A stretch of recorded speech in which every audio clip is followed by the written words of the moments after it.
प्रिय भक्तगण, आज हम आपको एक कथा का श्रवण करा रही हूँ जो सुनने मात्र से आपके जीवन में सुख, संपत्ति और धन की वर्षा होगी। तो चलिए कथा को प्रारंभ करते हैं। भगवान शिव कहते हैं, इंसान की किस्मत कब और कैसे बदलती है। श्रद्धालुओं, जीवन में ईमानदारी और मेहनत की हमेशा जीत होती है, चाहे राह कितनी भी कठिन क्यों न हो। अगर हम सच्चाई के मार्ग पर चलते हैं और दूसरों की भलाई का सोचते हैं तो सफलता अवश्य मिलती है।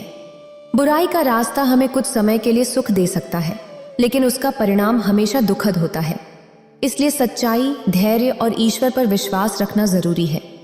समय चाहे जैसा भी हो, अगर हमारा दिल साफ है और हमारे कर्म अच्छे हैं तो जीवन में खुशियां और सफलता जरूर मिलती हैं। अगर आप यह कहानी सुन रहे हैं तो पूरा सुनिए। इस कथा को आधा अधूरा छोड़कर जाने की गलती मत करिएगा, क्योंकि इस पवित्र कथा को पूरा सुनने से मनचाहा फल की प्राप्ति होगी। इसलिए इस कथा को पूरा सुने। आप शिव भक्त हैं तो भोलेनाथ का अनादर ना करें। तो चलिए कहानी आरंभ करते हैं। बहुत समय पहले की बात है। एक नगर के किनारे एक महर्षि अपनी पत्नी के साथ एक छोटे से आश्रम में रहते थे। महर्षि बहुत ज्ञानी और संयमी थे। वे हमेशा संतोष और सादगी का जीवन जीते थे। एक दिन महर्षि की पत्नी ने उनसे कहा, स्वामी, हमारे पास बहुत कम धन है। अगर आप अपने ज्ञान के बदले राजा से कुछ धन मांग लें तो हमारा जीवन आराम से गुजर सकता है। महर्षि मुस्कुराए और बोले, प्रिय, धन की लालसा कभी समाप्त नहीं होती। हमें उतना ही लेना चाहिए जितना हमारी आवश्यकता हो। अधिक की इच्छा मनुष्य को असंतोष की ओर ले जाती है। पत्नी ने फिर कहा, लेकिन स्वामी, अगर हमारे पास अधिक धन होगा तो हम गरीबों की मदद भी कर सकते हैं। महर्षि ने उत्तर दिया, जो व्यक्ति कम में संतोष करता है वही सच्चे सुख को प्राप्त करता है। जरूरतमंदों की मदद करना अच्छा है, लेकिन बिना लालच के किया गया कर्म ही सच्ची सेवा है। हमें अपने कर्मों से ईश्वर को प्रसन्न करना चाहिए, न कि धन से। महर्षि ने कहा, हे प्रिय, आज मैं तुम्हें एक नई कहानी सुनाता हूं जिससे तुम्हें पता चलेगा कि इंसान की किस्मत कब और कैसे बदलती है। फिर महर्षि कहते हैं, एक समय की बात है। प्रतापगढ़ नाम के एक छोटे से नगर में सूर्यकांत नाम का एक व्यापारी अपने परिवार के साथ रहता था। सूर्यकांत नेक दिल और ईमानदार स्वभाव का व्यक्ति था। नगर के लोग उसे स्नेह से सूर्यवंश कहकर पुकारते थे। उसके परिवार में उसकी पत्नी मेनका और 2 छोटे बच्चे थे। बीमारी और तंघाली के कारण सूर्यकांत का शरीर अत्यंत दुर्बल हो चुका था। घर में 2 वक्त का खाना जुटाना भी मुश्किल हो गया था, लेकिन ऐसा हमेशा से नहीं था। कुछ साल पहले सूर्यकांत का जीवन सुख और शांति से भरा हुआ था, परंतु 2 साल पहले शहर में फैली महामारी ने उसकी खुशहाल जिंदगी को उथल पुथल कर दिया। दुर्भाग्यवश वह भी उस महामारी की चपेट में आ गया। भगवान की कृपा से उसकी जान तो बच गई, लेकिन बीमारी ने उसे पूरी तरह से तोड़ कर रख दिया। जीवन में सुख दुख तो आते जाते रहते हैं, परंतु संतोष ही सबसे बड़ा धन है। महामारी तो नगर से समाप्त हो गई, पर सूर्यकांत के परिवार के लिए केवल दर्द और मुश्किलें छोड़ गईं। पहले जहां वह मेहनती और मजबूत काया का व्यक्ति था, अब केवल हड्डियों का ढांचा बनकर रह गया था। वैद्यों और हकीमों से बहुत इलाज करवाया, लेकिन कोई लाभ नहीं हुआ। लेकिन धैर्य और सच्चाई के साथ की गई प्रार्थना कभी व्यर्थ नहीं जाती। इलाज में सारा धन खर्च हो गया, यहां तक कि उसकी 4-5 बीघा जमीन भी बिक गई। अब स्थिति यह थी कि घर में खाने के लिए एक मुट्ठी अनाज भी नहीं बचा था। सूर्यकांत का कमजोर शरीर अब मेहनत मजदूरी के योग्य नहीं रहा। वह खुद तो भूख सह लेता, लेकिन अपने बच्चों की भूख और तड़प उससे देखी नहीं जाती थी। आज भी घर में भोजन का कोई दाना नहीं था। बच्चे भूख से बिलबिला रहे थे और रो रहे थे। अपने बच्चों को रोता हुआ देखकर सूर्यकांत रसोई घर की ओर बढ़ा ताकि अपने बच्चों को खाने के लिए कुछ दे सके, परंतु जब उसने बर्तनों को खोलकर देखा तो सब खाली थे। घर में खाने के लिए एक दाना भी मौजूद नहीं था। यह देखकर उसकी पत्नी मेनका व्याकुल होकर कहने लगी, आप कोई छोटा मोटा काम क्यों नहीं ढूंढ लेते? आखिर कब तक हम इस तरह भूखे रहेंगे? सूर्यकांत ने दुखी मन से कहा, मैंने जीवन में कभी भी आलस्य नहीं किया। हमेशा मेहनत की है, लेकिन बीमारी ने मेरे शरीर को इतना कमजोर कर दिया है कि अब मुझसे कोई काम नहीं होता। यह बात तुम भी भली भांति जानती हो। पत्नी की बातें सुनकर सूर्यकांत चिंतित हो गया। वह घर के कोनों में कुछ सामान ढूंढने लगा जिसे बेचकर थोड़ा बहुत धन जुटा सके। बहुत तलाशने के बाद उसे एक लंबी रस्सी मिल गई। उसने उसे उठाते हुए कहा, मैं इस रस्सी को बाजार में बेच आता हूं ताकि बच्चों के लिए कुछ खाने का इंतजाम कर सकूं। पत्नी ने उदास होकर कहा, आज तो किसी तरह गुजारा हो जाएगा, लेकिन कल क्या होगा? सूर्यकांत मुस्कुराकर बोला, भाग्यवान, आज की चिंता छोड़ो, कल का मालिक परमात्मा है। वह अपने बंदों के लिए कोई ना कोई रास्ता अवश्य निकालेगा। यह कहकर सूर्यकांत रस्सी लेकर बाजार की ओर चल दिया। वहां पहुंचकर उसने आवाजें लगाईं, लेकिन कई घंटों तक कोई ग्राहक नहीं मिला। अंततः एक व्यक्ति ने आवाज लगाई, मैं इस रस्सी के 10 आने दे सकता हूं। सूर्यकांत ने कहा, लेकिन यह रस्सी तो मैंने कुछ दिन पहले ही 15 आने में खरीदी थी, इसकी कीमत इससे कहीं ज्यादा है। ग्राहक समझ गया कि सूर्यकांत किसी मजबूरी में रस्सी बेच रहा है। वह बोला, अगर रस्सी बेचनी है तो 10 आने ले लो, वरना किसी और को ढूंढ लो। सूर्यकांत ने रस्सी बेच दी और 10 आने लेकर घर लौटने लगा। रास्ते में उसने देखा कि 2 व्यक्ति आपस में झगड़ रहे थे। भाई, इस बुजुर्ग के साथ ऐसा सलूक क्यों कर रहे हो? इसकी उम्र तो देखो, ये तुम्हारे पिता के समान है। बूढ़ा व्यक्ति दुखी होकर बोला, यह युवक मुझसे 10 आने का कर्ज मांगता है और ना चुकाने पर मुझे कोतवाल के हवाले करना चाहता है। सूर्यकांत यह सुनकर सोचने लगा, क्या कोई मुझसे भी अधिक जरूरतमंद हो सकता है? अगर यह बुजुर्ग कैद खाने चला गया तो इसके परिवार का खर्च कौन उठाएगा? यह सोचकर सूर्यकांत ने अपनी जेब से 10 आने निकाले और उस युवक को सौंपते हुए कहा, ये लो भाई, तुम्हारा कर्ज चुका दिया, अब इस बुजुर्ग को छोड़ दो। पैसे लेकर नौजवान वहां से चला गया। बुजुर्ग ने राहत की सांस लेते हुए हाथ जोड़कर सूर्यकांत को दुआएं दी। बेटा, परमात्मा तुम्हारा भला करे और इसका सैकड़ों गुना लौटाए। बूढ़े की दुआओं को सुनते हुए सूर्यकांत अपने घर की ओर बढ़ने लगा। रास्ते में उसके मन में एक विचार उमड़ रहा था कि अब घर जाकर बच्चों को क्या जवाब देगा, मगर उसे इस बात की तसल्ली थी कि उसने अपने हालात के बावजूद एक नेकी का काम किया है। जब वह घर पहुंचा तो मेनका ने देखा कि वह सिर झुकाए चुपचाप खड़ा है। वह तुरंत समझ गई कि ना तो खाने का कोई इंतजाम हुआ और ना ही रस्सी बची। मेनका ने पूछा, क्या हुआ? आप खाली हाथ क्यों लौट आए और वह रस्सी कहाँ है जो सूर्यकांत ने सारी घटना विस्तार से अपनी पत्नी को सुना दी। यह सुनकर मेनका बोली, आपने नेक काम किया है, लेकिन आपको यह भी ध्यान रखना चाहिए कि जो दीपक घर को रोशन करने के लिए जलाया जाता है, उसे बाहर जलाने से घर अंधकार में डूब जाता है। अब आप बताइए, बच्चों को क्या खिलाएंगे? सूर्यकांत ने गहरी सांस लेते हुए कहा, तुम्हारी बात सच है, मगर उस बूढ़े की मजबूरी मेरे हालात से भी बड़ी थी। मेनका ने कहा, अब पछताने से कुछ नहीं होगा, जो होना था वह हो गया। अगली बार ऐसा कोई काम मत करना जिससे घर के हालात और बिगड़ जाएं। सूर्यकांत जानता था कि उसकी पत्नी की बातें कड़वी जरूर थीं, मगर उनमें सच्चाई छिपी थी। वह सोच में डूब गया कि अब क्या करें। अचानक उसके मन में एक विचार आया। वह अपनी जगह से उठा और घर के टूटे फूटे सामान को टटोलने लगा। कभी इधर देखता, कभी उधर, मगर कोई भी ऐसी चीज नजर नहीं आई जिसे बेचकर कुछ पैसे मिल सकें। थक हार कर वह फिर अपनी जगह पर बैठ गया। तभी उसकी नजर बच्चों के लिए बिछाए गए एक पुराने बिस्तर पर पड़ी। उसने मेनका से कहा, यही चीज मैं तलाश रहा था, अगर तुम कहो तो मैं इस बिस्तर को बेच आता हूं। पत्नी कहने लगी, बच्चे तो भूखे हैं, लेकिन आप उनका यह पुराना बिस्तर भी छीन लेना चाहते हैं? सूर्यकांत ने गहरी सांस लेते हुए कहा, अच्छा हुआ तुमने खुद ही ये कह दिया कि बच्चे भूखे हैं। यही वजह है कि सबसे जरूरी चीज उनके खाने पीने का इंतजाम करना है। पुराने बिस्तर के रहने या ना रहने से कोई फर्क नहीं पड़ता। मेनका ने जब देखा कि सूर्यकांत की नजरों में इस बिस्तर की कोई कीमत नहीं है तो उसकी आंखों में आंसू आ गए।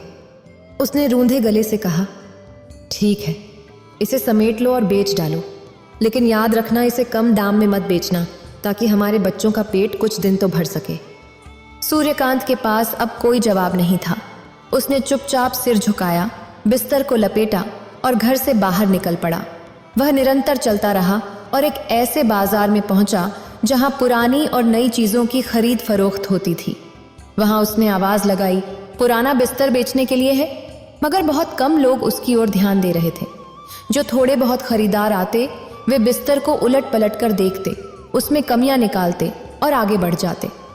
आखिरकार एक आदमी आया जिसे बिस्तर पसंद आ गया। उसने कीमत पूछी तो सूर्यकांत ने कहा 10 आने। खरीदार ने बिस्तर को ध्यान से देखा और बोला, इस पुराने और फटे बिस्तर के लिए 10 आने?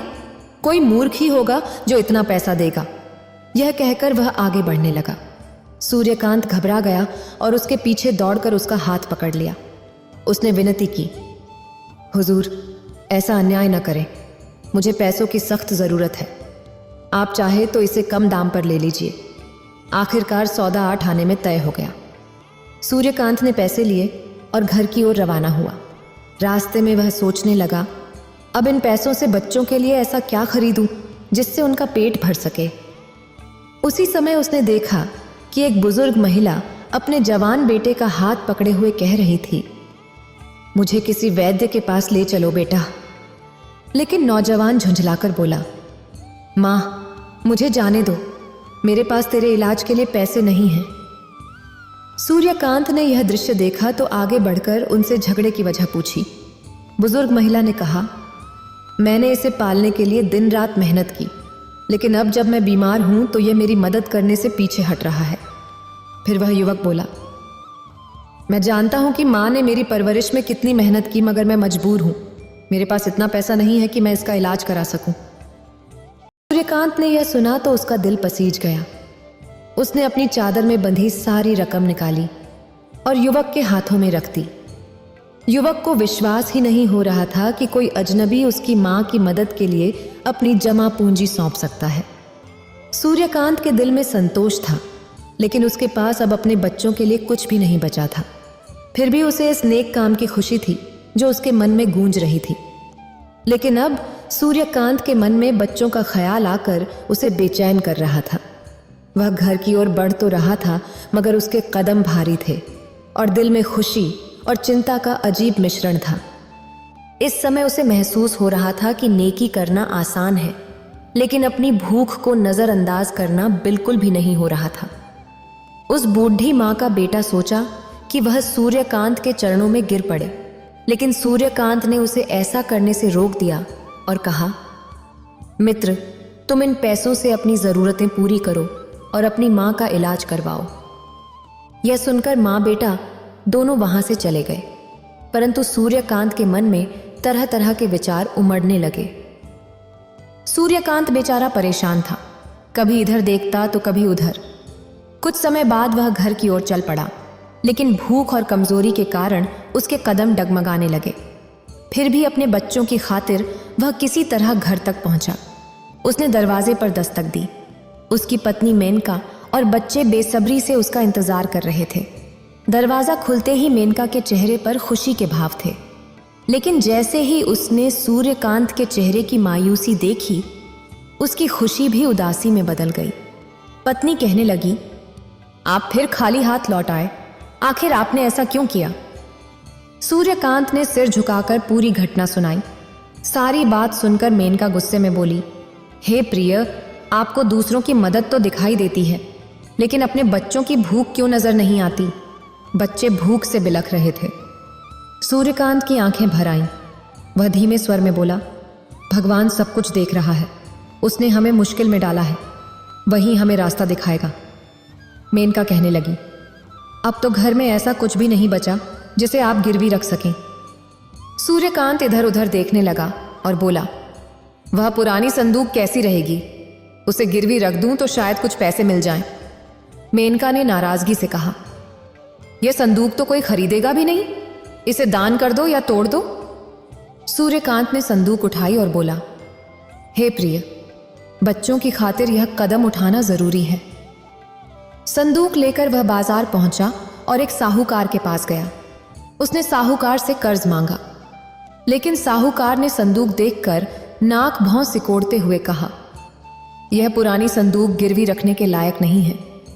सूर्यकांत ने कई दुकानों पर कोशिश की, लेकिन किसी ने संदूक को कर्ज के बदले लेने से इनकार कर दिया। सूरज ढलने लगा और अंधेरा गहराने लगा। सूर्यकांत निराश होकर घर लौटने लगा। उसके मन में उम्मीद की आखिरी किरण भी बुझ चुकी थी। वह सोचने लगा, शायद मुझसे बहुत बड़ी गलती हो गई है। मैंने अपनी पत्नी मेनका से जो वादा किया था उसे निभाना अब नामुमकिन है। यह पुरानी संदूक तो कोई भी गिरवी रखने को तैयार नहीं होगा। अब तो मुझे इसे बेच ही देना चाहिए। सूर्यकांत ने यह फैसला किया और फिर से बाजार की ओर चल पड़ा। उसने बाजार में पहुंचकर जोर जोर से आवाज लगाई, पुरानी संदूक बेचने के लिए है। लेकिन कोई भी ग्राहक उसकी ओर ध्यान नहीं दे रहा था। अब उसकी सारी उम्मीदें इसी संदूक पर टिकी थीं, ताकि इसे बेचकर अपनी पत्नी और बच्चों के लिए कम से कम एक वक्त का भोजन जुटा सके। लेकिन उसकी किस्मत ने जैसे उससे मुंह मोड़ लिया था। सूरज डूब चुका था और चारों ओर अंधेरा छा गया था।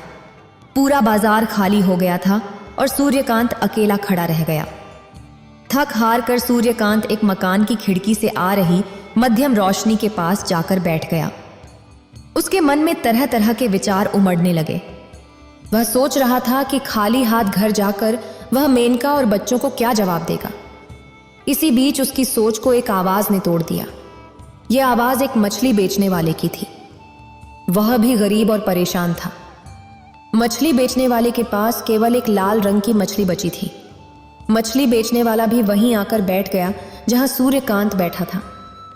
दोनों ने एक दूसरे की हालत को देखकर बात शुरू कर दी। मछली बेचने वाला बोला, भाई, हमारी हालत एक जैसी है, क्यों ना हम दोनों एक दूसरे की मदद करें। सूर्यकांत ने हैरानी से पूछा, कैसे? मछली बेचने वाले ने कहा, मेरे पास यह एक छोटी लाल मछली बची है। मैं तुम्हारी संदूक ले लेता हूं और बदले में यह मछली तुम्हें दे देता हूं। कम से कम तुम्हारे घर वाले तो आज की रात भूखे नहीं सोएंगे। सूर्यकांत कुछ देर तक सोचता रहा, फिर उसने गहरी सांस लेते हुए कहा, इसके अलावा और कोई रास्ता भी तो नहीं है। कम से कम एक मछली तो मेरे बच्चों के पेट में जाएगी। सूर्यकांत ने अपनी संदूक मछली बेचने वाले को दे दी और मछली को लेकर घर की ओर चल पड़ा। उसकी आंखों में आंसू थे और दिल मायूस था। घर पहुंचकर उसने दरवाजे पर दस्तक दी। उसकी पत्नी, मेनका और बच्चे बेसब्री से उसका इंतजार कर रहे थे। जैसे ही दरवाजा खुला, सूर्यकांत अंदर आया और कांपते हाथों से लाल रंग की मछली सामने रख दी। मेनका ने मछली को देखा और उसकी आंखों में खुशी की चमक थी। लेकिन जब सूर्यकांत ने बताया कि उसने संदूक के बदले यह मछली ली है, तो मेनका का चेहरा उतर गया। मेनका ने आंखों में आंसू भरकर कहा, यह आपने क्या किया? संदूक के बदले एक छोटी सी मछली? इससे हमारे बच्चों का पेट कब तक भरेगा? सूर्यकांत सिर झुकाकर चुपचाप खड़ा रहा। वह अपनी पत्नी को कोई जवाब नहीं दे पाया। मेनका कहने लगी, भगवान ही जाने हमारी यह विपत्ति कब खत्म होगी। क्या आपने वह संदूक बेचकर यह मछली ले ली? मेनका ने सूर्यकांत की ओर गुस्से भरी नजरों से देखते हुए कहा, आपने तो जाने से पहले मुझसे वादा किया था कि संदूक गिरवी रखेंगे, बेचेंगे नहीं। अब हमारे घर में बचा ही क्या है? सूर्यकांत सिर झुकाए अपनी पत्नी की बातें चुपचाप सुन रहा था। वह सिर्फ इतना ही कह सका, हे प्रिय, मैंने हर कोशिश की, लेकिन कोई भी उस पुरानी संदूक को गिरवी रखने को तैयार नहीं था। मजबूरी में मुझे इसके बदले यह मछली लेनी पड़ी। मेनका गुस्से से उठी और रसोई से एक थाल ले आई। उसने मछली को काट कर साफ करना शुरू किया। तभी अचानक उसकी नजर एक चमकीली चीज पर पड़ी। अरे, ये क्या है जो चांद की तरह चमक रहा है? सूर्यकांत ने आगे बढ़कर देखा तो खुशी से चिल्लाया, हे प्रिय, यह तो असली मोती है। उनके घर का सारा माहौल बदल गया। पूरा परिवार खुशी से झूम उठा। रात भर उन्होंने भगवान को धन्यवाद दिया और सुबह होने का बेसब्री से इंतजार करने लगे। सुबह होते ही सूर्यकांत और मेनका मोती को लेकर जौहरी के पास पहुंचे। सूर्यकांत ने मोती जौहरी को देते हुए पूछा, सेठ जी, इस मोती के बदले में कितनी अशर्फियां मिलेंगी? जौहरी ने मोती को ध्यान से देखा और तुरंत समझ गया कि यह बहुत कीमती है। उसने बिना समय गनवाए 3 थैलियां अशर्फियों से भरी हुई सूर्यकांत को सौंप दी।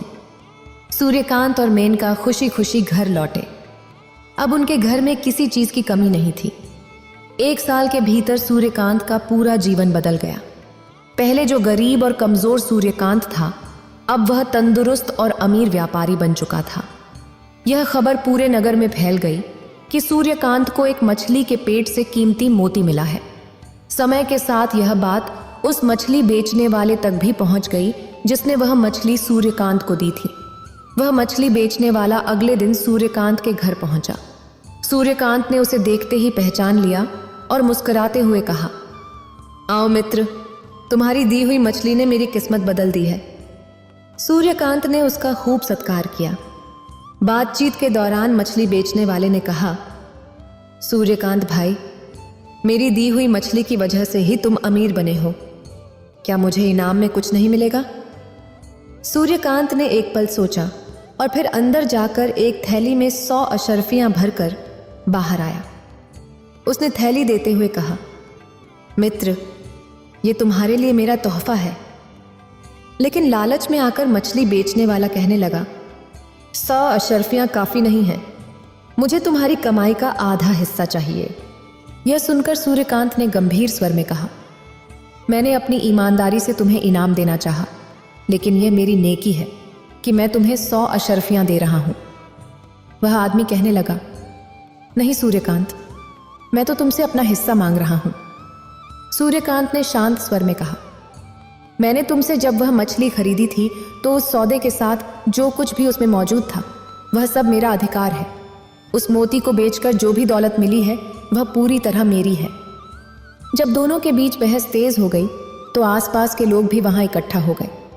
आखिरकार यह निर्णय लिया गया कि दोनों अपने विवाद को लेकर महाराजा कर्ण सिंह के दरबार में जाएंगे और वहीं न्याय करेंगे। अगले दिन सूर्यकांत और वह व्यापारी महाराजा के दरबार में पहुंचे। सूर्यकांत ने शुरू से लेकर अंत तक पूरी बात बताई कि कैसे वह बीमारी के कारण निर्धन हो गया था और परिवार के भरण पोषण के लिए अपनी पुरानी चीजें बेचनी पड़ी। अंत में उसने एक लाल रंग की मछली के बदले अपनी संदूक दी थी। उस मछली के पेट से एक अनमोल मोती निकला जिसे बेचकर वह संपन्न बन गया। महाराजा कर्ण सिंह ने व्यापारी से पूछा, क्या सूर्यकांत जो कह रहा है वह सच है? व्यापारी ने सिर झुकाकर कहा, महाराज, यह सत्य है।